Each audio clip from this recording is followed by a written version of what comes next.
Friday is always kind of a messy day because Thursday I changed the setup just a little bit for Thursday night Bible study, and then it's a little iffy when we come in. Glad all of you are here and with us this morning, and it is Good Friday. That, of course, is the day at which we remember. Won't necessarily get into all the issues with chronology and whatnot, but it's the day we remember our Lord going to the cross, and for which we are most grateful. Whether it was Wednesday, Thursday, Friday, most grateful that it happened, right? Certainly raised on the first day of the week, on Sunday, and on this Sunday we will celebrate the resurrection. You might notice there is no full moon tonight, and that Jesus died as it was coming the Passover meal, which was a full moon, and therefore the Catholic chronology of when we put Easter isn't accurate, because why would you remember the crucifixion and not put it on the full moon? Now, one of the reasons they do it, of course, is because Passover is set at the full moon, but resurrection is on the first day of the week. And it goes into, of course, the Jewish festival, the Feast of Unleavened Bread, and when that. And so Passover could actually be on Tuesday, and the Feast of Unleavened Bread would still be on Sunday. Now, that was not the case in the day in which, in the week in which Jesus lived. And so it does become rather difficult to try to put that. So we always put it on, of course, on a Friday, regardless of which day Passover came on, and put that then into the issue of the Feast of First Fruits on Sunday. Well, let's go to Paul King, Wisconsin. A question that came in yesterday. What's your opinion on the video that shows a white supremacist black man viciously attacking an elderly Asian woman while another white supremacist black man looks on indifferently? I've not seen the video, so I'm just going to give you my opinion on what we see right here.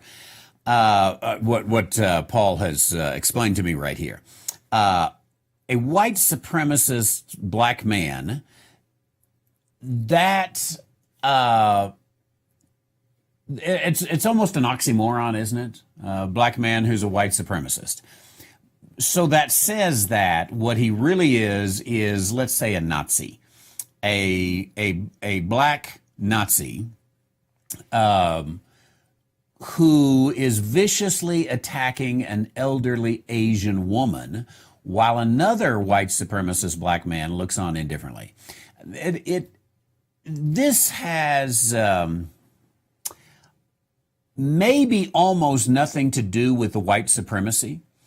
That is to say, here's two black men that say they are white supremacists. I think they are people, again, I have not seen the video, but I think they are people who are utterly showing disrespect for life. And if they will do that for an elderly Asian woman, they will do that for you too. And it won't matter if it's an elderly white woman or an elderly black woman or who it is. They have an utter disregard for life. They are ideologically driven, and their ideology is hellish. And what these two black men need is for their mother to slap them nigh unto the next world and to show them a little respect. And if their mom and their dad had done that when they were young, they would never have the kind of disrespect that you're speaking of here, of this elderly Asian woman, whether she's Asian or she's Mexican or Brazilian or Chinese, or I guess Chinese is Asian, or European or African or whatever she is. If mom and dad had taken care of those two snotty-nosed boys when they were young and taught them, if you ever showed this kind of disrespect at 5, 6, 7, 8, 9, 10 years old, you are going to regret the day you were born. That's what needed to happen. Now, it didn't happen then, obviously. So what needs to happen? The legal system needs to take care of it today.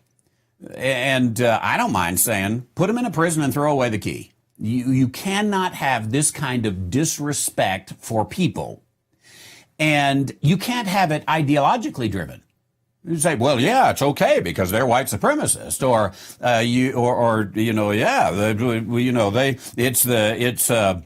they're Antifa. Therefore, I don't care if it's Antifa or if it's white supremacy or what end of the spectrum you're on. You simply cannot have any man or any woman beating up this other person for their race. I assume it's for her race. I don't know. And just think, you're not even a man if you're going to go to an elderly woman and show how tough you are. You're the weakest little cockroach in hell, as far as I'm concerned. There's no manhood in that.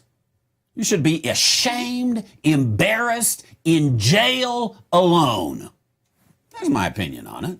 Since you asked. I don't know if I want to go watch the video or not. It might make me mad.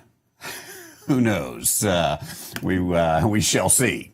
But you know, there's kind of this idea, and it's maybe held on both sides, both extremes. And let's say, you know, on one extreme you've got Antifa, on the other extreme you've got white supremacy. That's almost a circle, and they are so close there on the other side. It's almost hard to tell the difference.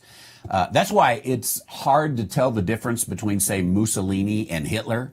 One was a fascist, one was a white supremacist, but that circle sort of closes in, and boy, they're right there next to each other, accomplishing the same thing, doing the same thing.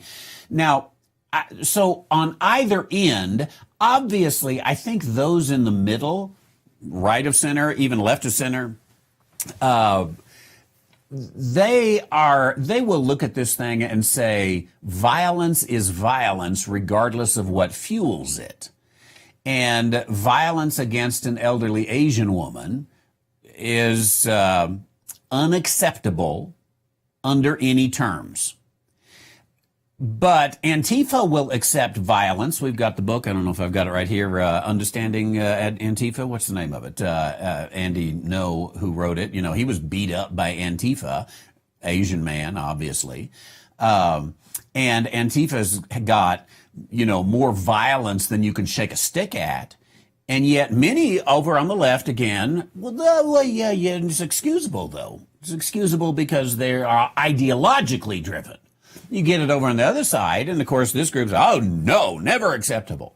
But for the most part, those who are maybe slightly left of center to even pretty far right of center are going to say this kind of violence is unacceptable, even if it's driven by ideology. Ideological violence is violence.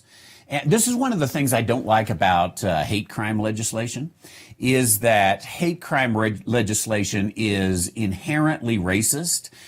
Hate crime legislation is inherently liberal. It is inherently misused. I'm just for crime legislation. I don't care what the motive is. Crime legislation. It's not a crime to defend yourself, so it's not necessarily violence legislation, but crime legislation. If you kill someone, you hurt someone, whatever. Hey, we've got a punishment for that. The problem is we don't have any judges in America. The legal system is, you know, gone to pot, sometimes literally. And so the judicial system is so ideologically driven that it will look at this and, you know, look at, you know, all the weird things and everything that goes on and all that, you know, get it messed up. So we do have an utter problem in Western society today, and just can't be taken care of. Thanks, Paul, in King, Wisconsin, which maybe is not too far from Valerie in Ontario. Thanks for getting me set straight there. Indiana, Ontario, they both start with a vowel. Right? Valerie, glad you're here. Thanks for helping me out there. Okay, now let's go to Manny in San Antonio, which is not near Ontario. without Satan's rebellion, how true is this statement? Without Satan's rebellion, man would probably not have been created. That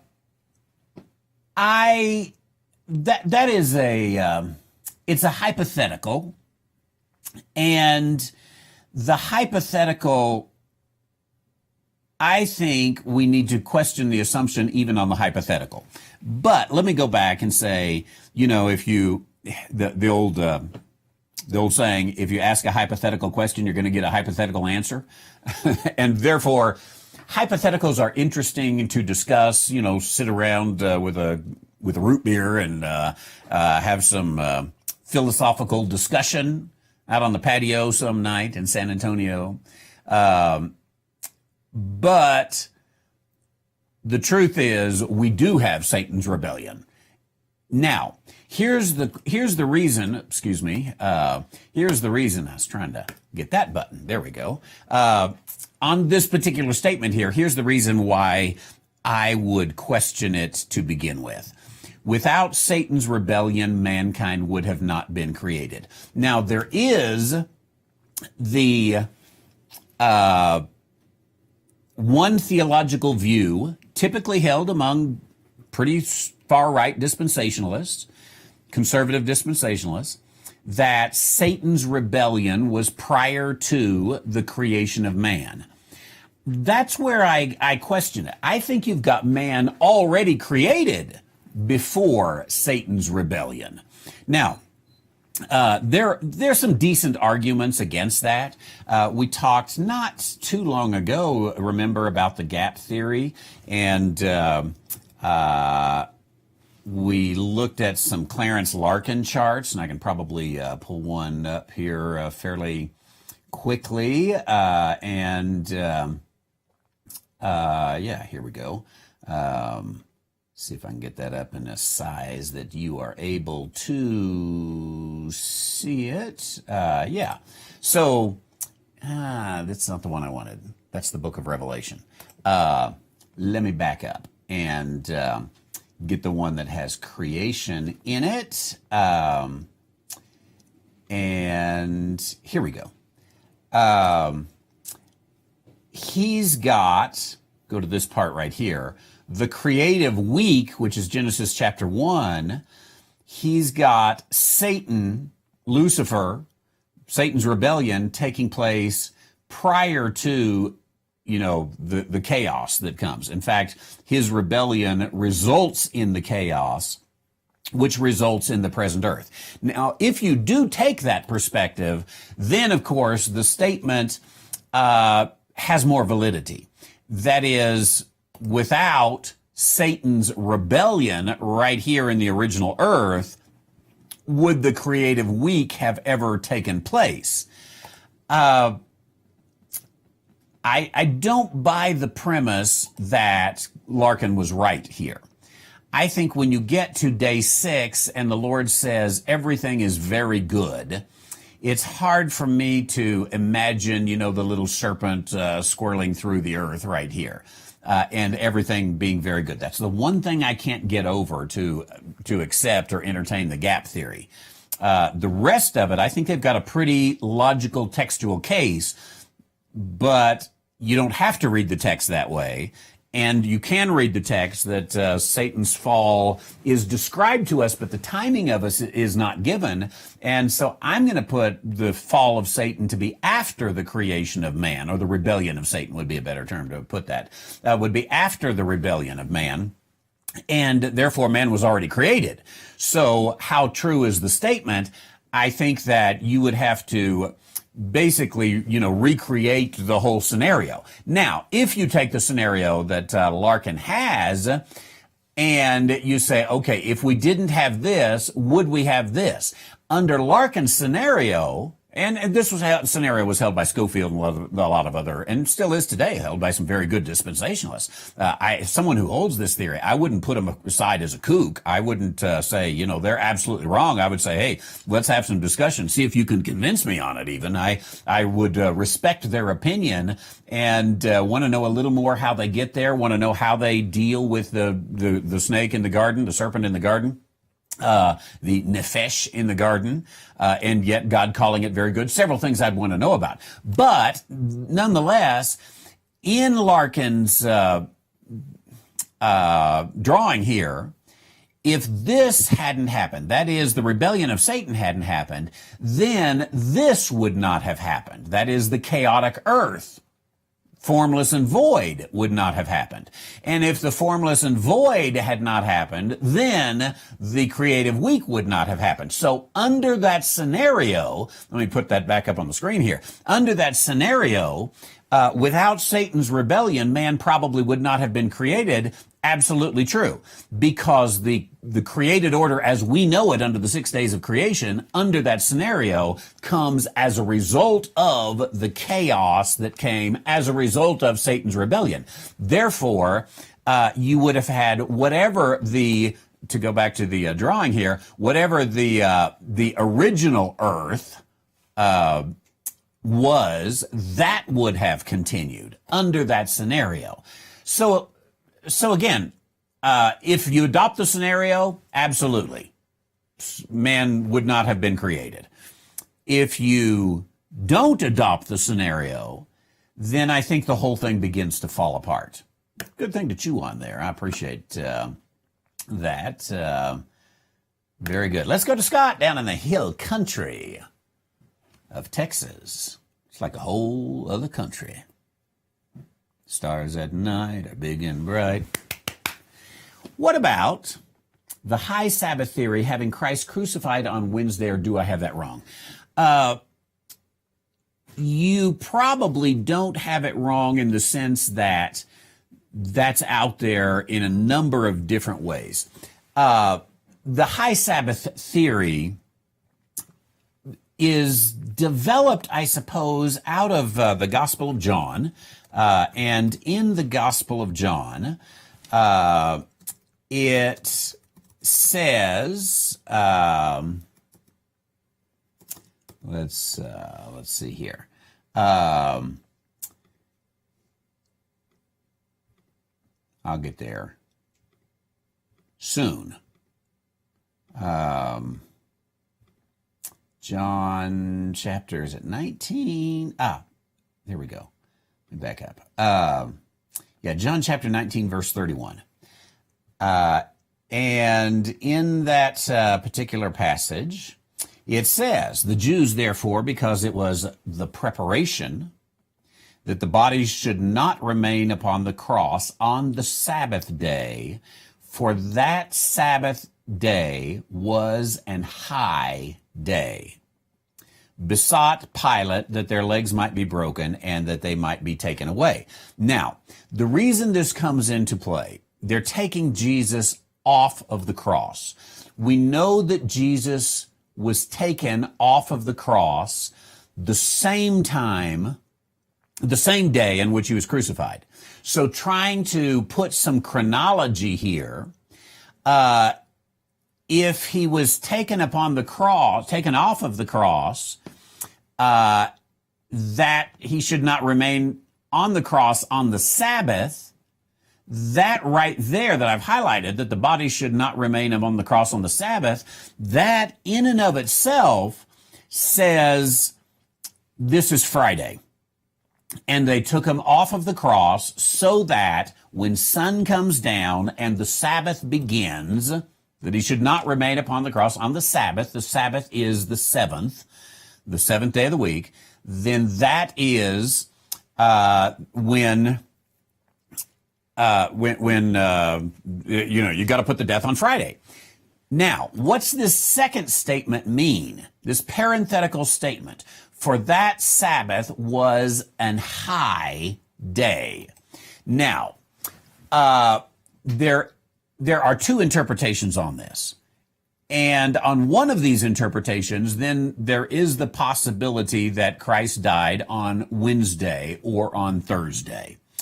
The possibility that allows a Wednesday or a Thursday death, and let me just say, the arguments for Thursday are very, very weak. So really, I think you've got to go either with Friday or Wednesday. So let's set Thursday aside and go with Wednesday. So the question again, that comes from Scott, what about the high Sabbath theory having Christ crucified on Wednesday? Now, without the parenthetical statement for that Sabbath was a high day, Wednesday doesn't work. Because Thursday is never the Sabbath. So sundown Wednesday, of course, is Thursday, in the Jewish mind. And so it just doesn't work. So that theory says that the first day of Passover, or the Feast of the Unleavened Bread, is a Sabbath in and of itself. But it's not a Sabbath on the seventh day. So therefore, it's a day of rest, not really on the seventh day of week. It's the day of rest that begins with the Passover, the first day of the Feast of the Unleavened Bread. And when those holidays meet together, whatever day of the week it is, in this case it would be Thursday, having him crucified on Wednesday, that Thursday would be a high Sabbath. And so the phrase here, that Sabbath day was a high day, does not mean that Sabbath day was on Saturday.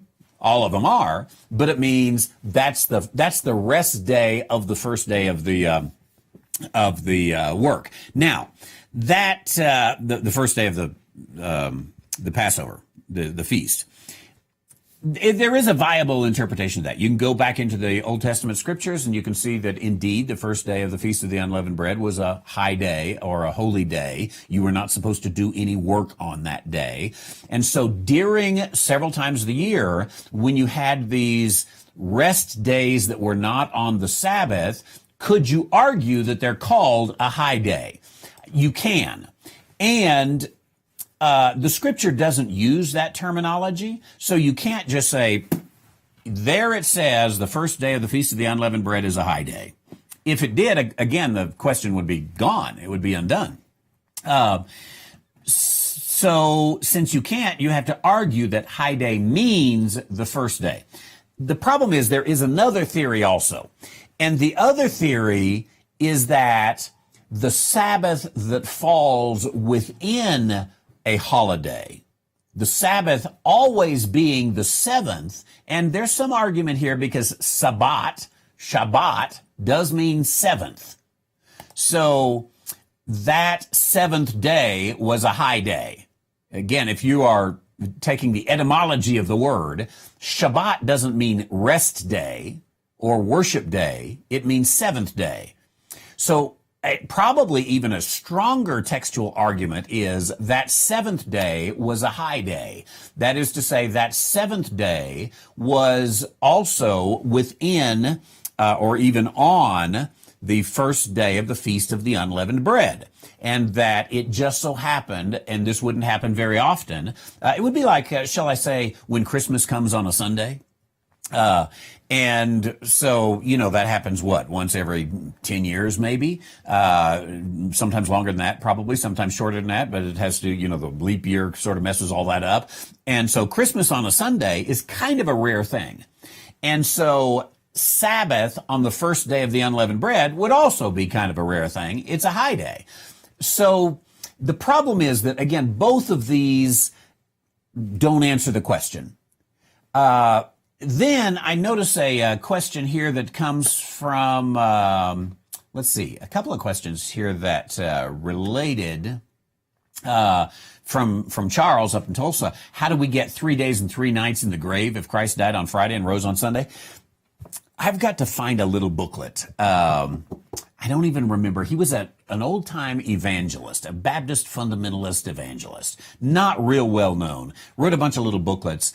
And I stumbled across it one day and ordered it, and then I preached a sermon on or Bible study on it one time, and I don't know where it is. I got to find that Bible study somewhere in the thousands of videos I've got to see if it's there somewhere, or if I did it not on the Bible study, or maybe I even did it as a part of one of our retreats, and so it's embedded in one of those, if you'll listen to 15 hours of retreat, you'd find it eventually.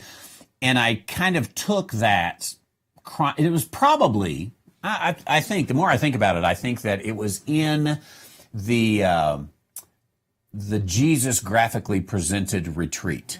Nathan, why don't you go get one of those books, Jesus Graphically Presented. Let's see if we can find a chart there. Now, the fellow that wrote the little booklet, he had taken a Wednesday approach because of the 3 days and 3 nights.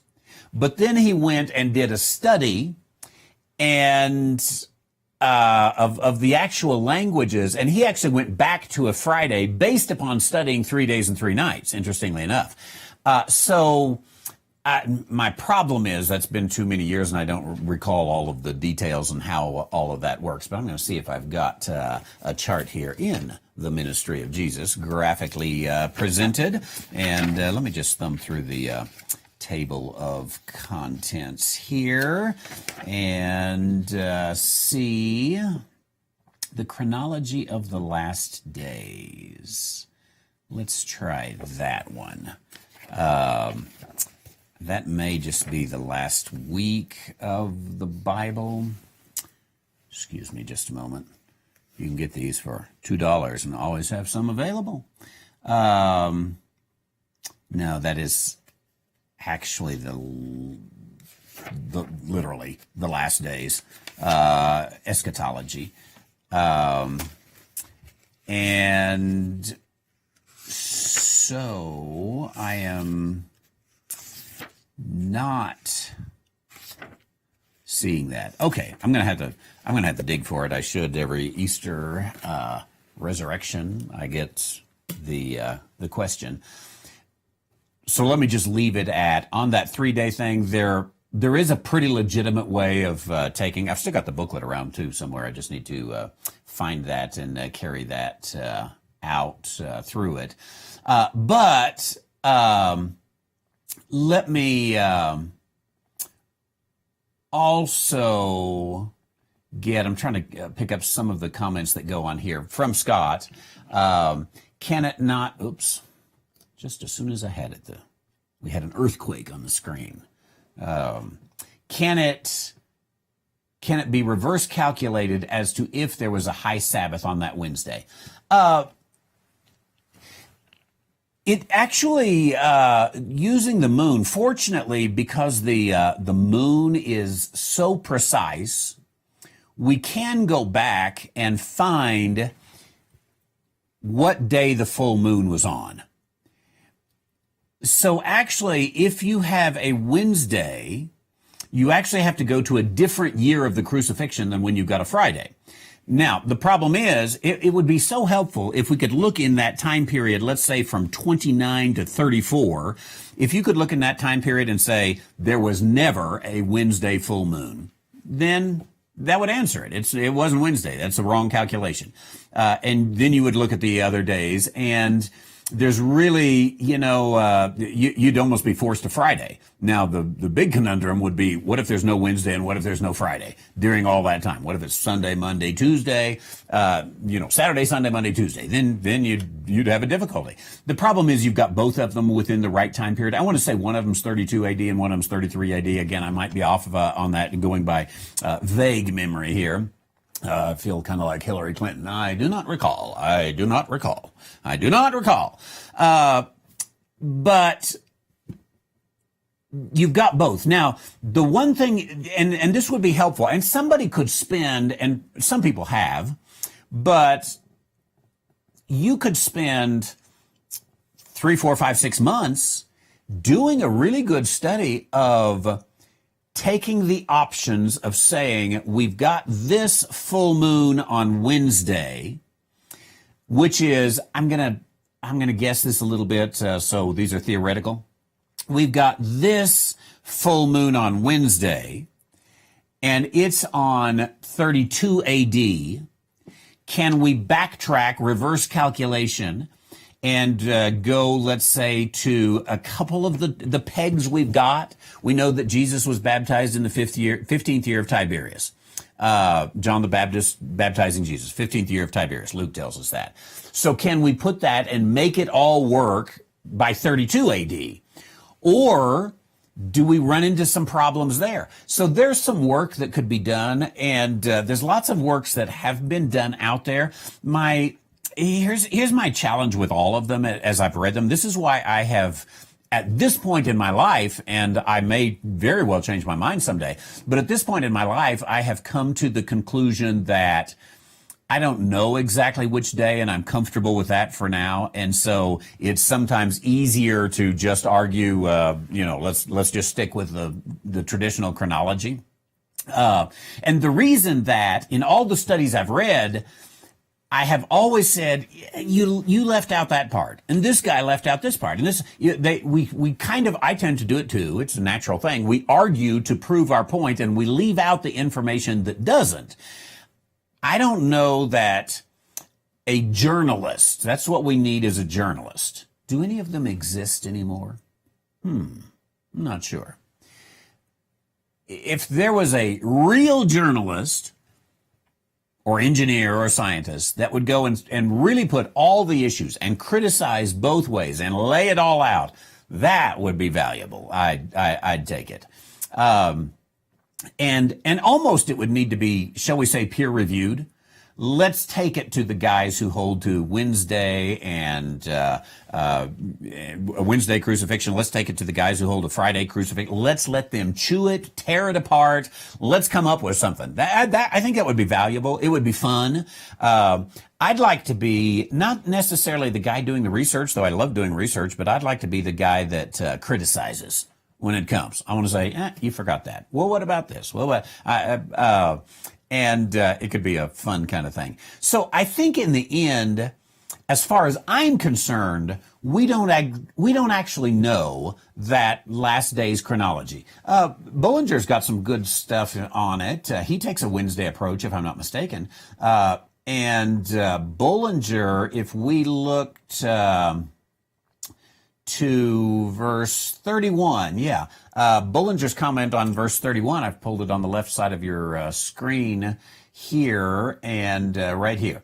It was a high day. It was the first day of the feast, the 15th of Nisan, see Leviticus, our Wednesday sunset through Thursday sunset.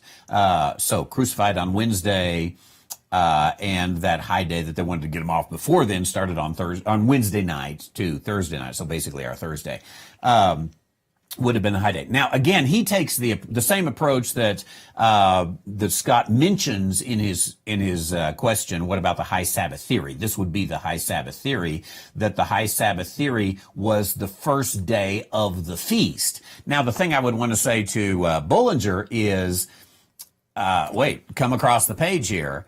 It was a Sabbath. Look up Sabbath and see what it means, and it means seventh. So how do you reconcile that? There's always that one piece of information left out of there, which caused me to pull my hair out and say, okay, I don't really know. I know he was raised again on Sunday. I know that the 3 days, 3 nights, at first glance, fits better on Wednesday. And if the plain sense makes common sense, seek no other sense, you'll make up nonsense. But when you do dig into that, there are some issues, and you can end up putting it on Friday. But that's a weakness to the Friday position, no doubt about it. Putting all that together and figuring all that out would be of amazing interest to be able to do. I appreciate the question, Scott, in the Hill Country. Thank you. And let's see here if we can find our next question. There we go. I'm having a hard time getting that question over there where it belongs. Nathan, do you have a book, or will you write one in the future about your dispensational perspectives? If so, where can I get it? If not yet, I'm eagerly awaiting it. Thank you from Aliso Viejo, California. Do I pronounce it like you do there? I don't know. Or do you just say aliso? Uh, do you not put kind of, is it a little more gringo? Aliso viejo? Viejo? I have a hard time saying it that way, but I'm interested how you, if I were in Aliso Viejo, how would they pronounce it? AV? It's the authorized version. Here we go.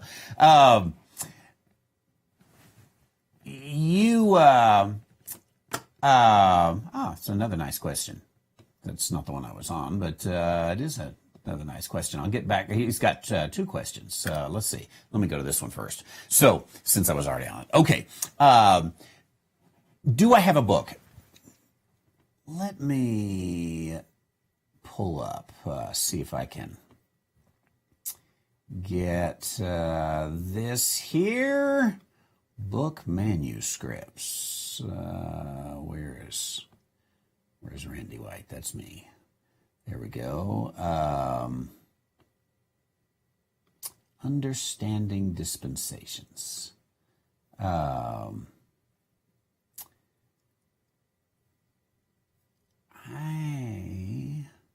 Maybe if I take a picture of that.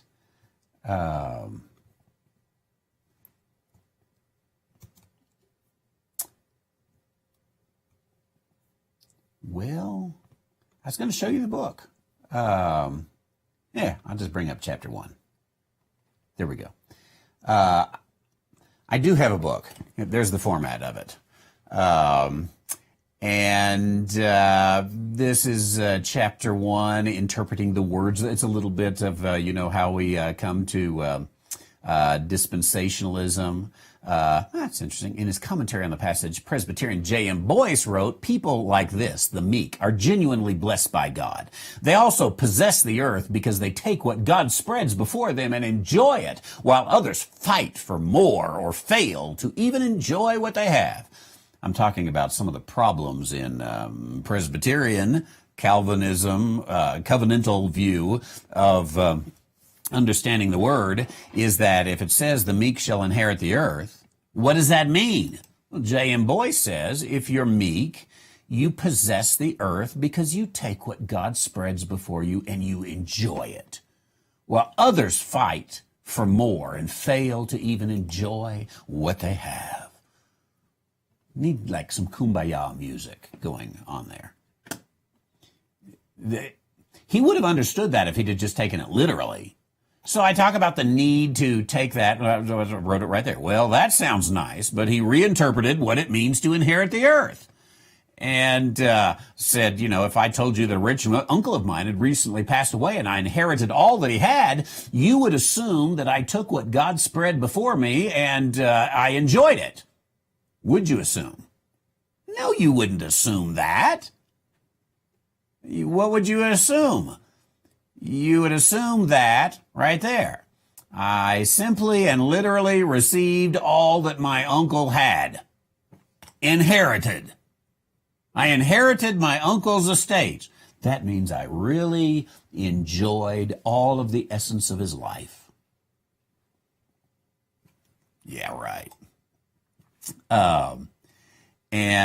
So I go through some things, as you can see. This is why it's not published yet. I got things like this.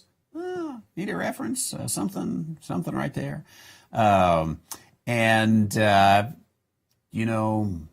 He's declared the winner. He's declared the owner.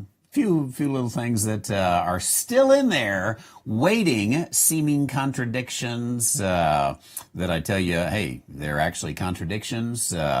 And go through. So there's chapter 1. What's this? The interpretive grid of covenant theology.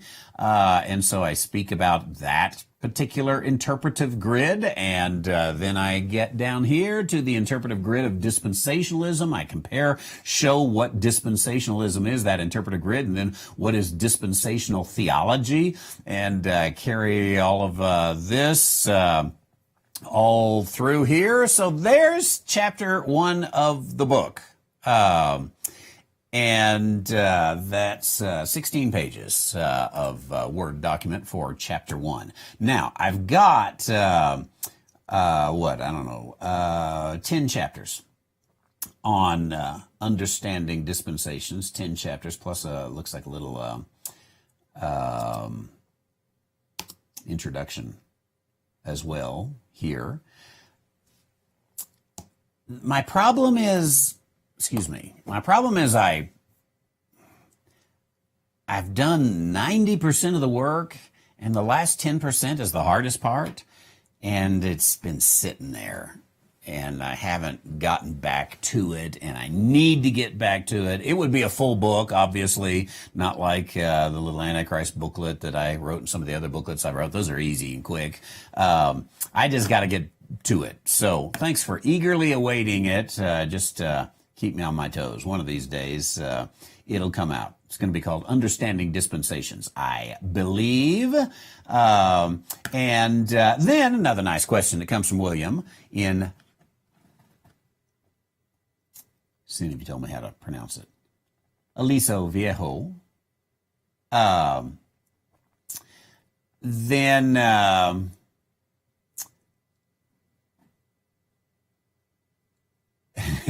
Sorry, got caught up reading some of your comments there.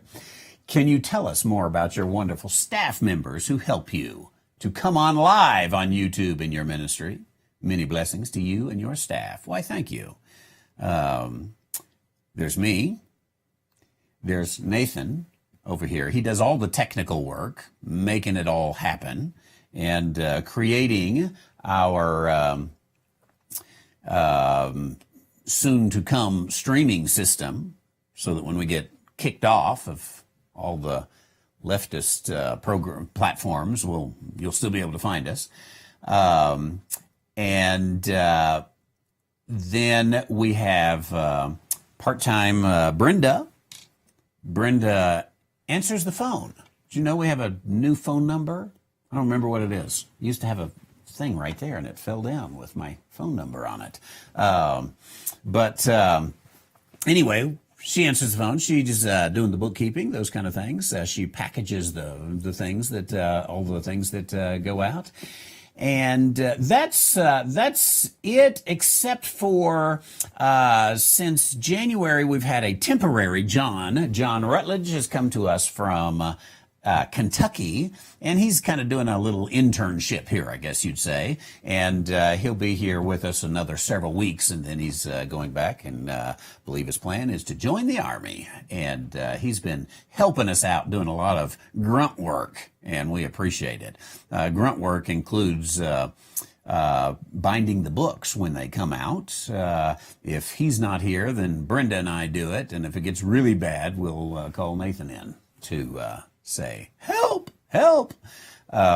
So not many of us, but we're here, and we have fun with it. If you call our ministry, Brenda will answer from about 10:30 to 4 in the afternoon. Appreciate that. Okay, where am I now? Let me get to the questions. Ives, I've got one of your questions that's still waiting. I'm going to get back to that. But Ives has another question today. The question that I'm still working on is the sons of God and bride. I've just been sitting there and I haven't got to it, but I will do that. What does strange fire mean in the Bible in Numbers chapter 3, verse 4? That is an excellent little passage, one that I think is one that we ought to look into and understand, about Nadab and Abihu. I might put this on the 30 minor stories, maybe not. We'll see. It's on my list of potentials. Nadab and Abihu, sons of Aaron, died before the Lord when they offered strange fire before the Lord. Now, what is strange fire? Well, if we were to look into the cross references, and let's just see if we can do it quickly here. Numbers chapter 3, verse 4. I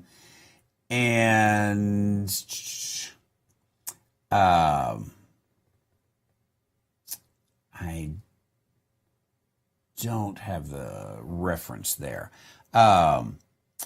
In the book of Leviticus,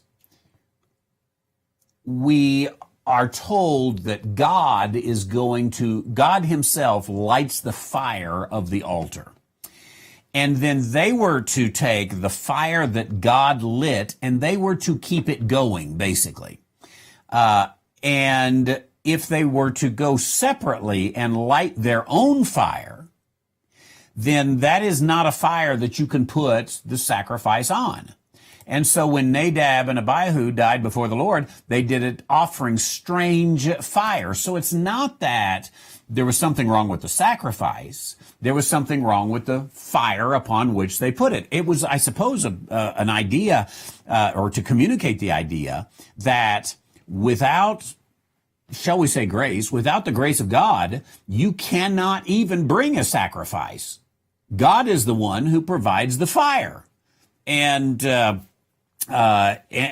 got to go with his fire. So was it, and we would have to look farther into this to say, okay, did they let the fire go out and they just lit another one? Or did they decide to have another fire maybe somewhere else outside of the tabernacle, and maybe they were accommodating? There's probably some more backstory here that we could look into and see. But the strange fire is fire that they lit themselves. Basically, they were making up their own religion by the time you get there. They had departed from the assignments that they were supposed to do and gone into strange fire. And God just said, I am not going to allow it. I'm not going to put up with it. And the sons of Aaron there died. And I think you also see that later in the book of maybe chapter 12 or 14 of the book of Numbers, where you see a little bit more about that particular incident. But that's what the strange fire is. So God lights the fire and then it goes. Now, I happen to live in the mountains, of course, and we heat our home with wood. That is our heat. We got a wood stove and, put the fire in it. And one thing I can tell you is that you can have a fire that lasts for months. We don't need a box of matches to make it through the winter. We light the fire in October and almost let it keep going until, I don't know, May 1st maybe. And it's the same fire all the way through. Just, throw another log on every now and then. And you can choke it down and not have much out of there and just, fuel it up when you want. So is that kind of idea? By the way, the only time we let it go out is if, one, if we're going out of town, or two, if I have to clean the chimney, which I have to do about 2 or 3 times during the winter. It's getting close to chimney cleaning time. If anybody wants to come over and help clean the chimney. Anyone? It's not that bad of a job, actually. I put on my top hat and go clean the chimney. Otherwise, the smoke starts coming into the house, which is not a good thing. Not a good thing at all.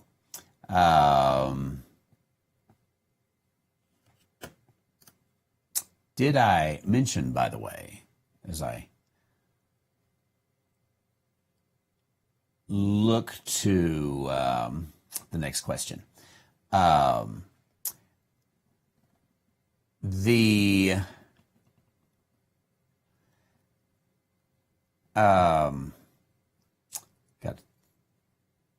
several comments there. Did I mention that this Sunday we'll be on at 10 a.m. only?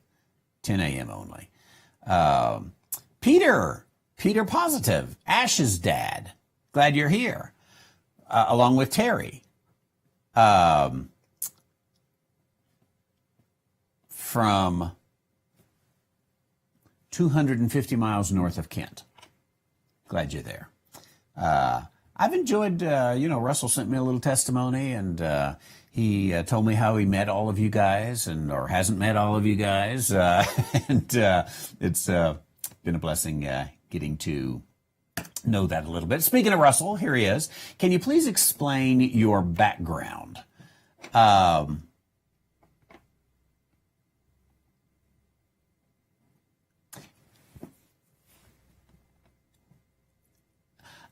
I'm trying to figure out the second part of that question.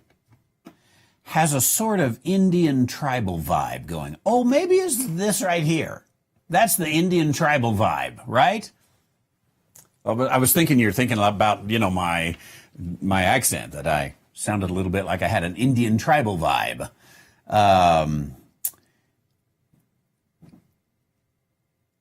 Now it's coming to me. I'm ruminating on the question.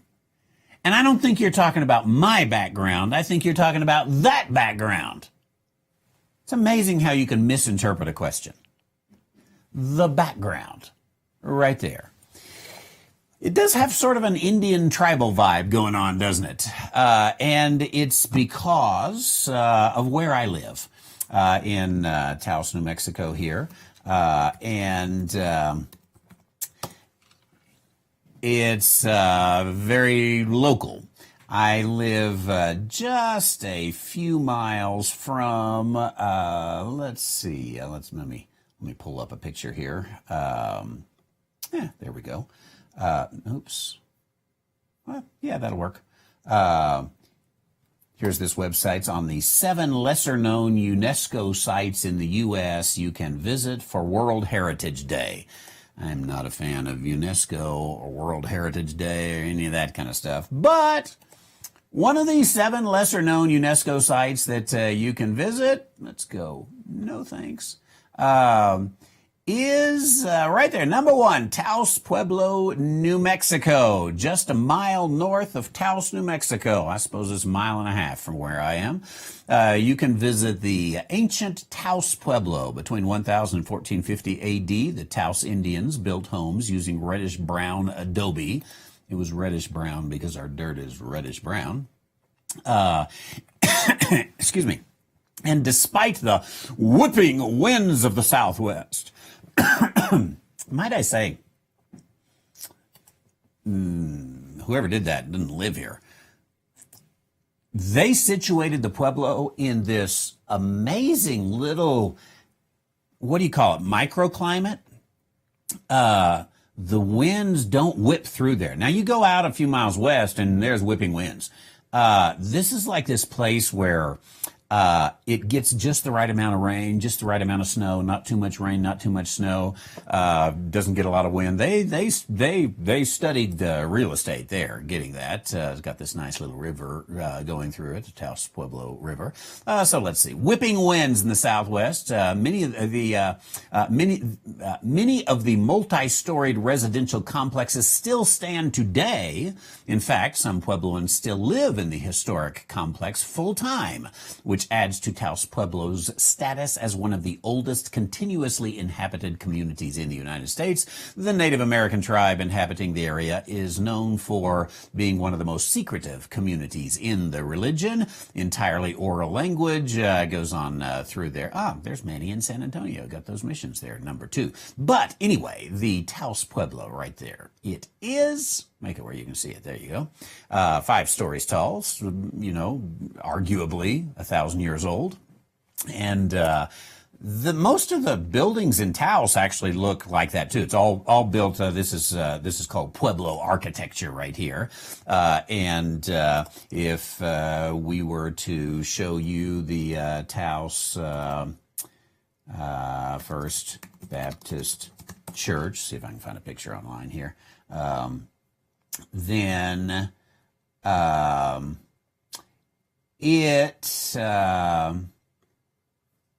we go. See if I can pull that a little bigger there. There we go. This is a few years ago. A couple of things have changed since then, but nonetheless, there's the, Pueblo architecture that is still there. Now, when you're in a building like this, it's a fascinating little building, by the way. It's mud. It's built out of mud bricks, mud and straw. That's what it is. And when you are in a building like that, built out of mud, you sort of do the interior of the building as well that way. And so that's what we got. When we first started in this studio, for a while I just put up a green screen or set in the auditorium, and you had this sort of the auditorium in the background.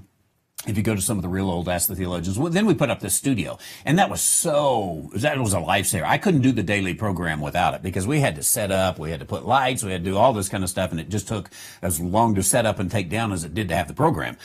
So we did weekly. But when we got this, trying to figure out what you put back there, I didn't really like the, I don't know, sort of the green screen, kind of look like I'm in, New York City newsroom. And you can get these braided posts at the local lumber mill, fairly cheap. I bought 2 of them, split them down the middle, and made 4 because they don't have to hold up anything. They're fake. I mean, they're real, but they don't hold up anything. And then I put the Hebrew scroll there because I like it. And actually, this looks sort of empty. See if I can point to them there. Looks sort of empty. And we did a few without. We did a few, and it's like, I don't know. And basically, the comments came, leave them up. So they're there. Someday we might switch them to something else. I don't know. But that's why we got that little Indian tribal vibe going on. It has to do with our location. I suppose if we were in Kent, we probably would, computers gotten slow there. We probably would go a little more White Cliffs of Dover, wouldn't we?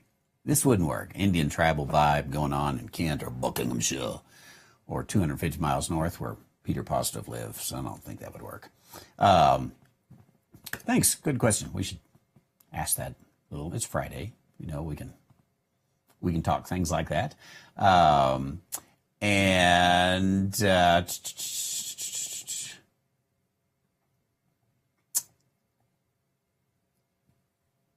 Going through, I didn't clean up my question box, and so, a related question from William. The last question was from Russell, right? So this one is related. The draperies behind you. They're actually little carpets. The draperies behind you. Do you know the origin of which tribe of Indian it is from? It seems mysterious. I've always kind of been a little afraid that it has some meaning that I don't know anything about. When you talk to Indians, they'll give you various stories. None of them seem to go together. I bought those on from the Pueblo Indians, but I don't think these are Pueblo. I think these are Navajo, even though the Pueblos were selling them. Taos is Pueblo Indians, and there are, I think, 9 Pueblo, I'll try to use the terminology you all would use, reservations around. And so I bought this, I think it was the San Ildefonso Pueblo that I bought these. But it's just it was a convenience store gas station, and they have a little, stop the tourists. It's on I-25, the tourists stop in there and they buy stuff. And most of it, honestly, is made in China, but it looks Indian, New Mexico, and you're on the Indian reservation, and so you buy them. I bought them because the real things are expensive. These were machine made, probably in China. I shouldn't say all that. They think they're a work of art here, but, Nathan, why don't you bring me that one? Does it come off easy? I think it does. We'll see what the label on the back of it says. You get to meet Nathan. Say hi to Nathan. Maybe it doesn't come. I thought there was just there we go. So that's what it looks like without it. So we've got, hang on, this studio tour day. Azteca rug, 70% acrylic, 30% polyester, made in India. There we go. Made in India. Dry cleaning recommended. Paid $22.34 for it, unless it was on sale. Now, I think, though, it's a Navajo design. That's what I think. We'll hang it up later. Program's far enough. We'll just leave it blank. And you can decide. Do you like it blank, or do you like... we thought about putting little... I don't know. I didn't know what to do. So there we have it. Now you know. We got made in India. See, they're Indian rugs. Yeah. That's the origin of them. India is the origin of them.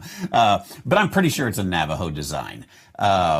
And from Peter, who lives in the wet country 250 miles north of Kent, I can't remember the name, we're talking about the church building there made of mud, and those pueblos literally are made of mud. Again, let me bring up this church. Our building here was built in 1944, I believe. So it's got mud bricks, and then you put originally you put a mud stucco, literally mud and straw. And you would smear it over the bricks to make that kind of smooth look there, so you don't actually see the bricks. But the bricks are under there. And originally, and some of the buildings still do, if you found the St. Francis Church in Taos, which is one of the most photographed churches in America, I understand. There's a bunch of the pictures there. There's a nice one there. Ansel Adams, the famous photographer, took a lot of pictures of this church. It's a Catholic church. But this particular church still is the actual, I don't know if we can see close enough, probably not. See if there's another one. It's the actual mud, no, that's not going to be big enough. Well, you sort of see it there. This is the back side of the church. It's the actual mud plaster that goes. Now, most buildings like ours tend to be a stucco that's put on, and it lasts a little longer. You don't have to do it every year. The St. Francis Church, they do it every year. And thus the walls get bigger and bigger and bigger and bigger and bigger and bigger and bigger. And the St. Francis Church was built, I believe, 1800. So, it's, 200 and 1800, 1900, 2000, yeah, 221 years old, roughly. Ours was just built in, I believe, 44.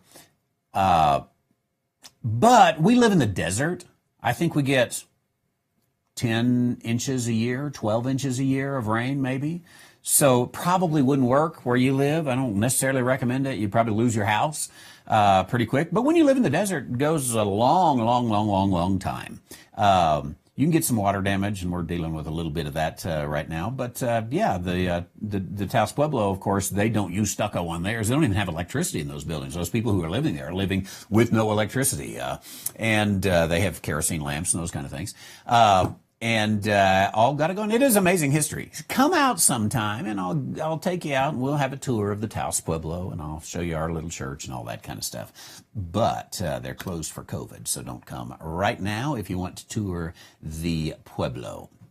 And Manny, thanks. I'll be one of the first ones to purchase your blue-coated verses for the Gentiles book when it's ready. There's the second one I got to work on. I guess I better get right on that and take care. I think about it more and more. Of course, I'm studying 1st and 2nd Thessalonians, and I'm thinking, it wouldn't be hard once you've studied the book. I think it would be hard in books I haven't yet studied verse by verse, like 1st and 2nd Timothy. That would take a little longer. So I need to kind of do the study, but I could come out with the books that I could do fairly easily. And, the instigator in Tulsa keeps on me for that. And, now Manny and, Daryl, wants the, dispensationalism book and, all of that. Busy day. I better get with it. Thanks for being with you. Enjoyed the little casual conversation going on today, and always pleasant. Hey, come to Taos, New Mexico anytime. We allow a live studio audience. There's room for 3 people right over there. Get more than 3. We can put a couple over here. It happens. We do bring them in sometimes. So come on, and we'll have a good time. I'll take you out for stuffed sopapilla relleno, green chili. Good stuff. Have a good weekend. Thanks for being with us. 10 a.m. on Resurrection Sunday. That's this Sunday. We'll see you then.